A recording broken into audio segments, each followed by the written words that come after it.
आप अभी इस वीडियो को अपनी आंखों से देख रहे हैं और मेरी आवाज को अपने कानों से सुन रहे हैं। यह सब कैसे संभव है?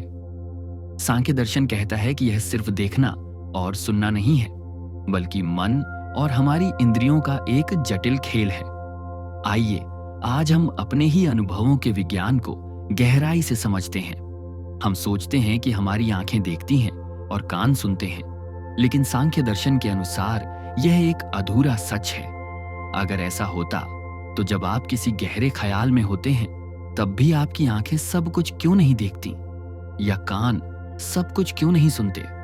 इसका जवाब यह है कि हमारी इंद्रियां सिर्फ डेटा इकट्ठा करती हैं और उस डेटा को समझने का काम माइंड का है। सांख्य दर्शन में मन और इंद्रियों को बहुत ही वैज्ञानिक तरीके से समझाया गया है। अहंकार, ईगो से ही दो प्रकार के तत्वों का जन्म होता है: ज्ञान इंद्रियां, आंखें, कान, नाक, जीभ, त्वचा, और कर्म इंद्रियां, हाथ, पैर, वाणी। अब आता है सबसे महत्वपूर्ण तत्व, मन।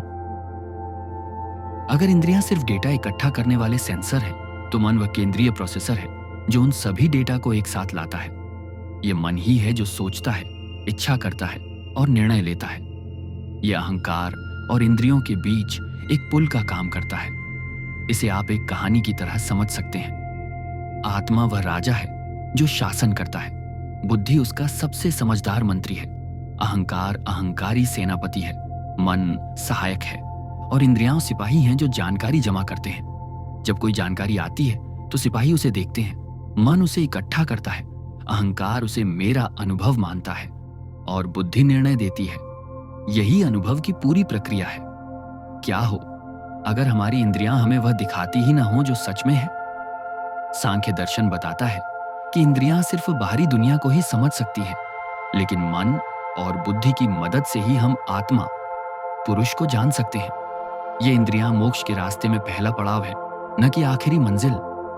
आज हमने जाना कि कैसे मन और इंद्रियां मिलकर हमारे अनुभवों को जन्म देती हैं और कैसे ये तत्व हमारे अहंकार और बुद्धि से जुड़े हुए हैं। इस जटिल प्रक्रिया को समझकर ही हम अपने मन को नियंत्रित कर सकते हैं।